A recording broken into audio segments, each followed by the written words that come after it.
Could have, might have, should have. Not just in MotoGP, but in life too. Those three words sting the most after you've already given everything. They linger quietly in Pecco Bagnaia's garage these days. After the engines go silent, after the cameras move past, after the media shuffle away with their Marquez quotes, because today, in this moment, the man who once ruled Ducati is being forced to ask the hardest question of all. What happened to me? Let's rewind just one season. 2024. A season where Bagnaia didn't just fight, he obliterated. A season with 14 wins. The GP24, the Ducati that most riders today still wish they had, became his sword. And with it, he cut through the field like a champion who knew he was born to rule.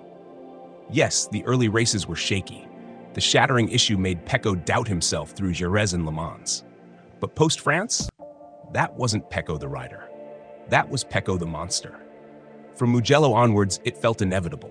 Corner after corner, apex after apex, he painted red lines on every track. And yet, the title slipped away. Not because he wasn't good, but because Jorge Martin was better when it mattered most. Martin didn't give Bagnaia any breathing room. He took all the Saturdays, took the risks, took the points. He knew Pecco's game better than anyone.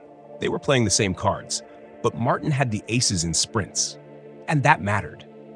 Behind them, a full-blown Ducati war was raging. Marquez brothers, Bezzecchi, Di Giannantonio, Morbidelli, Bastianini. It wasn't a MotoGP championship. It was a Ducati championship. 4 factory-backed GP24s, 2 in the Red Army, 2 in Pramac.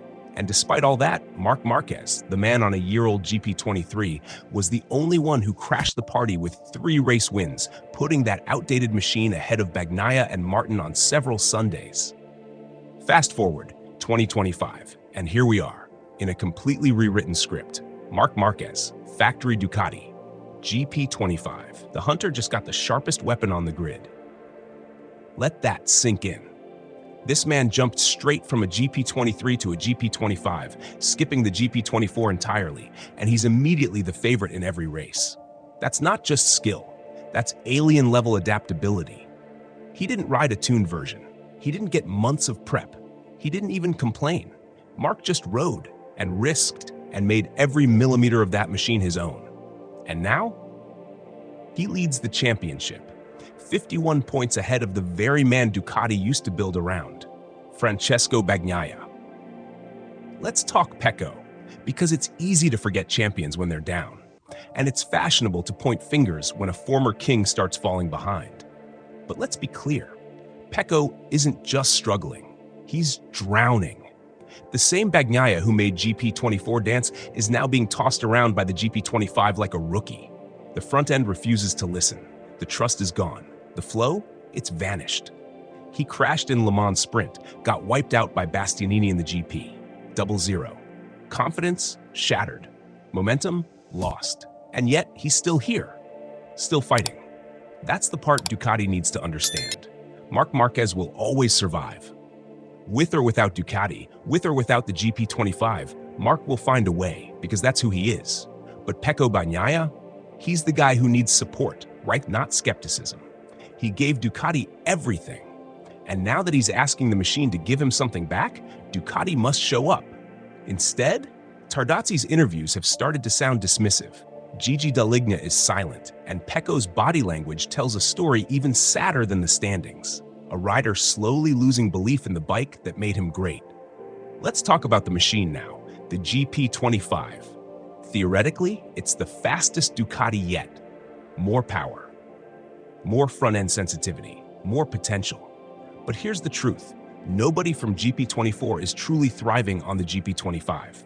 Not Pecco, not Di Giannantonio, not even Morbidelli at times, except one. Marc Marquez, the man who skipped the GP24 entirely and is still making the GP25 obey him. That's not just talent, that's terrorizing the paddock. Because if he can master it, then it's not the bike, it's the rider, right? Wrong. It's both. The GP25 is a beast, but a wild one. And one man has quietly started taming it. Alex Marquez. Yep, the forgotten brother, the one fans called the second choice. the Gresini rider who always showed glimpses but never consistency. He's now P2 in the championship. Let that sink in. Alex Marquez is ahead of Pecco Bagnaia, not because he's flashier, not because he's faster, but because he's smarter. He's riding with his head, bringing in results, not crashing, not whining. Consistency is gold, and Alex is mining it race after race. And frankly, if someone is gunning to challenge Marc right now, it's not Pecco, it's Alex. Now we turn the page to Silverstone, the land of fast sweepers, high-speed changes, and brutal braking zones. A rider's circuit, a track that doesn't offer repeated winners. Not since Lorenzo, but this year feels different, because one man has the grip, the form, and the mindset to end that stat. He last won here in 2014, but now, with a GP25 that's built like a war machine, and with his confidence peaking, he's the favorite. He doesn't care about history, he rewrites it. But wait, what about Bagnaia? Don't count him out. This is Silverstone, a place where Pecco has shown every single year since 2022. 2022, victory. 2023, podium. 2024, podium. He loves this circuit. The fast, flowing corners suit his riding style. When the bike gives him feedback, he flies here. But that's the if, when the bike gives him feedback. Because right now, it doesn't. And that's his only goal for this weekend. Front-end confidence. No strategies, no drama, no declarations, just trust in the front. As Pecco said this week, the goal is to have more confidence on the front to be able to ride as I want. He knows the stakes. He knows the gap to Marc is now 51 points. And worse, he knows Marc doesn't make mistakes. Marc makes others make mistakes trying to catch him. And then there's that lingering thought. What if Ducati gave up on Pecco too soon? What if the GP25 wasn't the evolution he needed? What if this is the year Ducati regrets not backing Bagnaia harder when it mattered? Because if you ask Pecco's fans, one thing is clear. Ducati built a monster for the wrong guy. And what about the rest? Jorge Martin, now in Aprilia colors, is still limping through his title defense. Injuries and inconsistency have kept him out of the title picture. The switch to Aprilia came with promise, but so far it's not delivering titles. Fabio Di Giannantonio, last year's surprise, is fading under factory pressure. The magic is missing. So is the rhythm. Marco Bezzecchi, still dancing, but no longer leading. Franco Morbidelli, signs of life, yes, but not enough fire. Only 3 riders seem to have their stars aligned. Marc Marquez, ruthless leader. Alex Marquez, relentless climber. Pecco Bagnaia, the fallen prince trying to rise.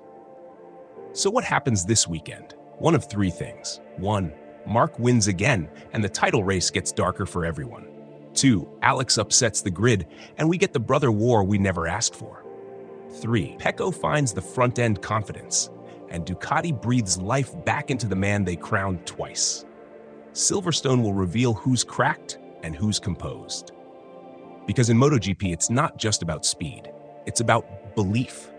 Belief in the bike. Belief in yourself. Belief that no matter how many zeros come your way, you're still good enough to win. And right now, Pecco Bagnaia is staring at his reflection. Helmet off, confidence fractured, asking one final question. Do I still believe? Because if he does, this isn't over. Not by a long shot. Drop your thoughts below. Will Marc dominate again? Will Alex rise further? Can Pecco turn the tide at Silverstone? Let's talk.